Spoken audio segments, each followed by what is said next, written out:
যে আল্লাহ তাআলা জনগণের সামনে যারা ভোট ডাকাত তাদেরকে উন্মোচন করতে আমরা সক্ষম হয়েছি বাংলাদেশে। ওরা শুধু ভোট চুরি করে নাই, ডাকাতি করেছে। আমাদের সুস্পষ্ট অনেকগুলো দাবি রয়েছে। আজকে নির্বাচনের পরে 11 দলীয় যে ঐক্য রয়েছে, আমরা জনগণের সামনে উপস্থিত হয়েছি। আমরা প্রথমত বলতে চাই, পার্লামেন্টে যে ভোট ডাকাতরা গিয়েছে, জনগণের সামনে আমরা বিরোধী দল হিসাবে হাজির হয়েছি। আমরা রাজপথে থাকব। কড়ায় গন্ডায় ইঞ্চি ইঞ্চি করে জনগণের উপরে যারা ভোটের ইঞ্জিনিয়ারিং করেছে, ভোট ডাকাতি করেছে, নতুনভাবে জুলুম চাপিয়ে দেবার চেষ্টা করছে, আমরা তাদের কাছ থেকে বুঝে নেব ইনশাআল্লাহ। আমি সংক্ষিপ্ত কথা বলবো। আমাদের ভাই শহীদ উসমান হাদি আজকে আমাদের মধ্যে থাকতে পারতেন, সংসদ সদস্য হিসাবে ঢাকা 8-এর। আল্লাহ ওনাকে শহীদ হিসাবে নিয়ে গিয়েছেন। আমরা বিচারের দাবিতে মাঠে গিয়েছি। আজকেই যেহেতু বিরোধী দলীয় যাত্রা হচ্ছে এই বায়তুল মোকাররম থেকে, আমি সরকারের কাছে আহ্বান জানাবো, দেশের কাছে আহ্বান জানাবো, প্রশাসনের কাছে আহ্বান জানাবো, আপনারা দ্রুত গতিতে শহীদ উসমান হাদি ভাইয়ের হত্যাকাণ্ডের বিচার যাতে হয় সেই উদ্যোগ নিন। আমাদেরকে এতদিন বলা হয়েছে বিচার এবং নির্বাচন মুখোমুখি দাঁড় করাবেন না। আমরা মরিয়া প্রমাণ করিলাম যে আমরা নির্বাচন বিরোধী নই। এখন সময় এসেছে শহীদ উসমান হাদি ভাইয়ের হত্যাকাণ্ডের বিচার করতে হবে। তৎকালীন সময়ে সংস্কারের নিয়ে বলা হয়েছিল, সংস্কার এবং নির্বাচন বিরোধী করার চেষ্টা চালানো হয়েছিল, ট্যাগ দেওয়া হয়েছিল, ওরা নির্বাচন চায় না।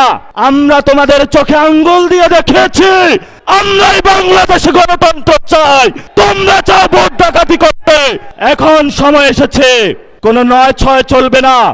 সংস্কারে জনগণে যে হ্যাঁ ভোটে ম্যান্ডেট দিয়েছে দ্রুত বাস্তবায়ন করতে হবে।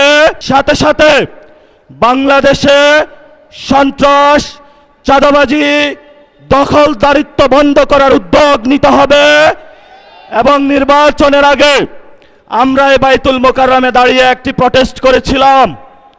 ভোট ডাকাতির জন্য আমাদের জামাত ইসলামের এক ভাইকে খুন করা হয়েছিল।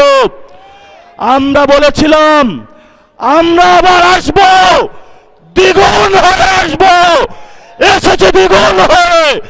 আমাদের ভাইয়ের হত্যার বিচার বুঝে নিতে হবে, রাজপথ সংগ্রাম জারি রাখতে হবে। যেই বোনদের উপরে আক্রমণ করা হয়েছে, পেটে লাথি মারা হয়েছে, বোরকা ধরে টান দেওয়া হয়েছে, গুলিবিদ্ধ করা হয়েছে, পা ভাঙা হয়েছে, প্রত্যেকটির হিসাব কড়ায় গন্ডায় আমরা ইঞ্জিনিয়ার তারেক রহমান থেকে বাংলাদেশে বুঝে নেব ইনশাআল্লাহ। আমরা একমাত্র ভয় পাই কার কাছে? আল্লাহ ছাড়া আমরা কারো কাছে ভয় পাই না। হে মালিক, তুমি আমাদের রক্ষাকারী, তুমি আমাদের রিজিক দাতা।